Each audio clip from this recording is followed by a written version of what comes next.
বুদ্ধিমান শিয়াল। আমি হলাম এই বনের বুদ্ধিমান শিয়াল, সবাই আমার কাছ থেকে বুদ্ধি নেয়, হা হা হা হা হা। কিন্তু ওই চিতার কাছ থেকে কেউ বুদ্ধি নেয় না, কারণ সে একটা ভয়ঙ্কর প্রাণী। সে শুধু শক্তি মানে, তার কোনো বুদ্ধি নেই। হা হা হা হা হা। কি ব্যাপার চিতা মহারাজা, আপনি হঠাৎ করে আমার এখানে কি বুঝে এলেন? হ্যাঁ, আমি এসেছি হচ্ছে তোমার সাথে কিছু কথা বলতে, কথাগুলো শুনো। হ্যাঁ বলেন, আপনি তো আসেনি না, আর আপনি চাচ্ছেন আমাকে ডেঙিয়ে আপনি অনেক বুদ্ধিমান হতে, কিন্তু কেউ তো আপনার বুদ্ধি শুনে না, কারণ আপনাকে সবাই শক্তিমান ভাবে কিন্তু বুদ্ধিমান ভাবে না, সবাই আমাকে বুদ্ধিমান ভাবে। হ্যাঁ হ্যাঁ, আমি এটার জন্যই তোর কাছে এসেছি, তুই কথাগুলো শুন। তুই তো হয়তো জানিস না অতি চালাকের গলায় দড়ি, তুই তো এটাও জানিস না যে তুই আমার সাথে পাঙ্গা নিয়েছিস। তুই সবাইকে বুদ্ধি দেস, কেন বুদ্ধি দেস সেটা বল। সবাই আমার কাছে মাথা নত করবে, কিন্তু কেউ আমার কাছে মাথা নত করে না, তোর কাছে সবাই মাথা নত করে। হ্যাঁ হ্যাঁ, আমার কাছে তো মাথা নত করবে, কারণ আমি বুদ্ধিমান। আর আপনি বলেছেন অতি চালাকের গলায় দড়ি, তাহলে তো গুরু অতি চালাক হতে পারে, কারণ তার গলায় তো সবসময় দড়ি থাকে। এটা শুনে সে অনেক লজ্জিত হয়ে সেখান থেকে চলে গেল। হা হা হা হা হা। আমার কাছে এসেছে জ্ঞান দিতে। কিরে বেড়া, তুই কোথায় যাচ্ছিস এভাবে হেঁটে হেঁটে?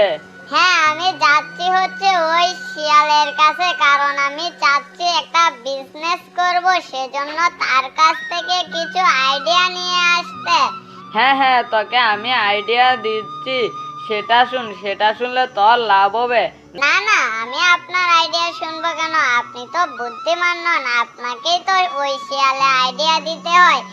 আপনি অনেক শক্তিমান হতে পারেন, কিন্তু আপনার মাথায় বুদ্ধি নেই। আপনার সাথে কথা বলে আমি আরো আমার আইডিয়াটা নষ্ট করব না, আমি ওই শিয়ালের কাছে যাব।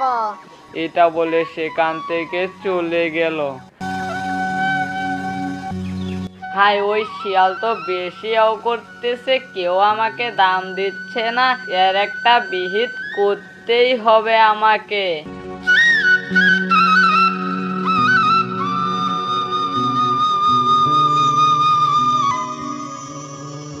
শিয়াল মশাই, আপনার কাছে আমি একটা পরামর্শের জন্য এসেছি। হ্যাঁ হ্যাঁ, আমার কাছে তো সবাই পরামর্শের জন্যই আসে।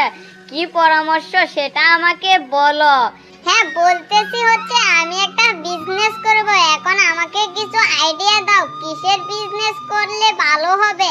হ্যাঁ, তুমি কি বিজনেস করবে? তাহলে তুমি তরমুজ গাছ লাগাও, কারণ গরমের সময় তো তরমুজের অনেক দাম হবে, এবং কি সামনে তো ঈদ চলে এসেছে। এখন যদি তরমুজ বড় হয় তাহলে ঈদের মধ্যে অনেক টাকা বিক্রি করতে পারবে। আচ্ছা ঠিক আছে, তাহলে আমি তরমুজ গাছই লাগাবো। এটা বলে সেখান থেকে চলে গেল। চিতা আবার বাঘের কাছে গিয়ে বলতেছে, বাঘ মশাই। হ্যাঁ চিতা, তোর কি হয়েছে? তুই এভাবে হতাশ হয়ে আছিস কেন? কি বলবো মনের কষ্টের কথা। আমার বনের শিয়ালে সব প্রাণীদেরকে বুদ্ধি দেয়, আমার কাছে কেউ বুদ্ধির জন্য আসে না। এখন কি করব বলো? সবাই ওই শিয়ালকে সম্মান করে, আমাকে তেমন সম্মান করে না। কি এত বড় সাহস ওই শিয়ালের? আচ্ছা তুই চিন্তা করিস না, আমি ওই শিয়ালটাকে দেখতেছি, তুই চলে যা।